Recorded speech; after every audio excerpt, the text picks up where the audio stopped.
Hello, আমি সাফা। এই যে বাটিতে যেগুলো দেখছেন এগুলোকে বলে চিংড়ি শুটকি। এগুলো আম্মু বানিয়েছে। একটা কড়াইয়ের মধ্যে প্রথমেই তেলের মধ্যে দিয়ে দিতে হবে ঘরে থাকা নানা ধরনের মশলা এবং নুন।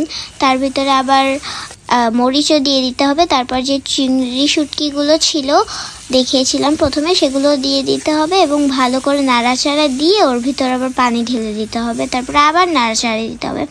চিংড়ি শুটকিগুলো দেখতে এরকম লাগছিল। তারপরে ভিতর দিয়ে আবার অনেক মজার মজার মিষ্টি কুমড়ো দিয়ে দেয়। তারপরে নাড়াচাড়া দিয়ে নেয়। তারপরে ভিতরে আবার পানি দিয়ে দেয়। আমার কিন্তু চিংড়ি শুটকি খেতে খুবই ভালো লাগে। এরপর এটা রান্না করতে হবে কিছুক্ষণ। এখন হচ্ছে ঝোলের পানি দিয়ে দিচ্ছে। যে যেরকম ঝোল খেতে পছন্দ করে সে সেরকম দিবে। আমি ঝোল খেতে অনেক ভালোবাসি, তাই আম্মু এখান দিয়ে বেশি করে ঝোলের পানি দিয়ে দিচ্ছিল। তারপরে এখানে দিয়েছে ফুরানি। আচ্ছা, ফুরানি কি আমি বলছি।